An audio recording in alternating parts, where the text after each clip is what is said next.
When he was young, my grandpa read the fortune of a giant river snake.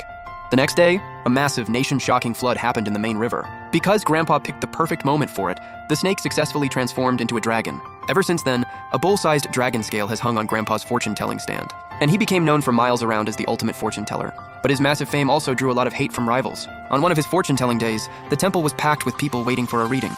Suddenly, a local rival known as Iron Tongue Yuan showed up with a dozen masters to cause trouble. They wanted to ruin Grandpa's reputation. Yuan slammed his hand on the table and aggressively sat down right in front of Grandpa.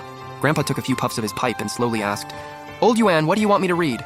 Yuan pulled out a square wooden box about a foot wide and placed it on the table. He also slammed down a copper medallion and said fiercely, "Old Luo, if you can guess what's in the box, this dragon head medallion is yours. You'll be the top master." The crowd waiting for readings immediately started booing.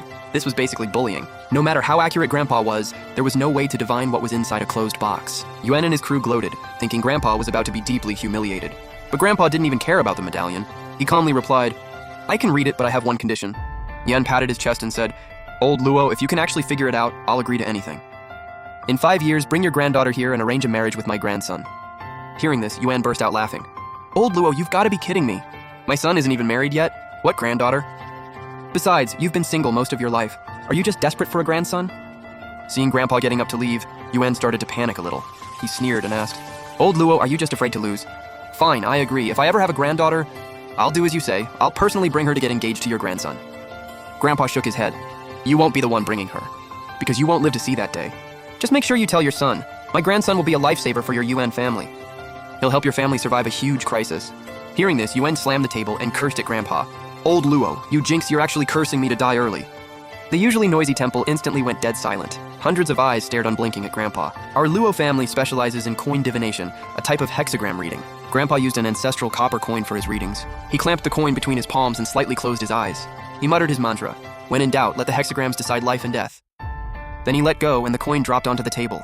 Looking at the coin, Grandpa said, "The upper trigram is fire, the lower is water. It's the not yet completed hexagram. Fire represents a bird. The box should contain a bird. Water represents flow, so it's a wandering bird.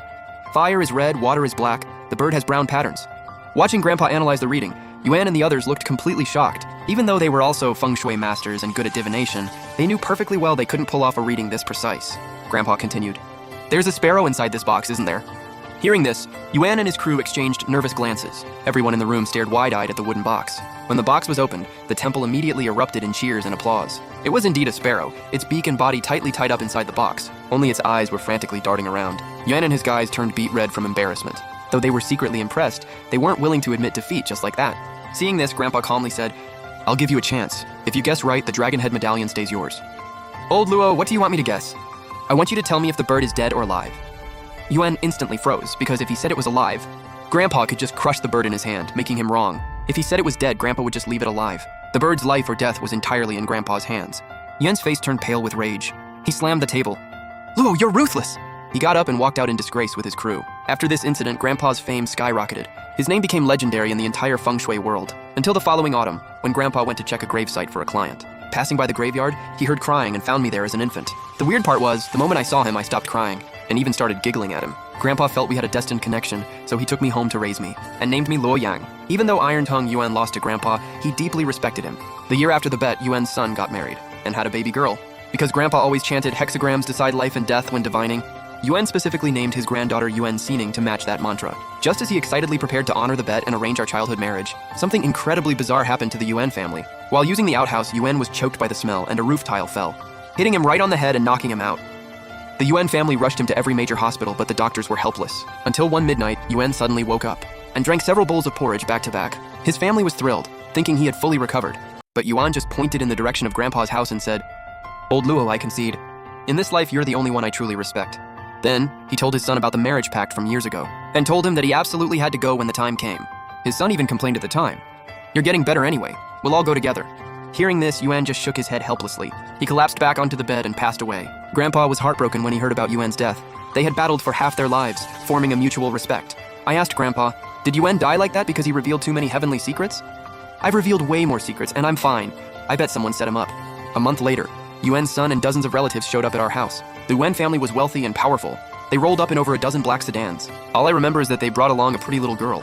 She had big, bright eyes and was curious about everything.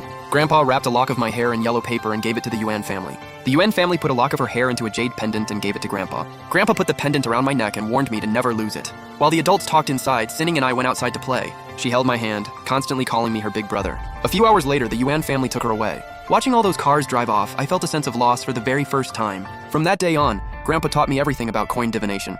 The year I graduated high school at 18, Grandpa smoked his pipe and told me, "Yang, I'm too old to read fortunes now. It's time for you to take over." I had learned all his skills over the last 10 years, but I'd never actually done a reading for anyone. I didn't expect him to retire so suddenly. He even held a formal retirement ceremony. Everyone he had ever helped showed up. He handed down that ancestral copper coin to me and told me to only do readings once a month. But I never expected the events that followed to be completely beyond my imagination.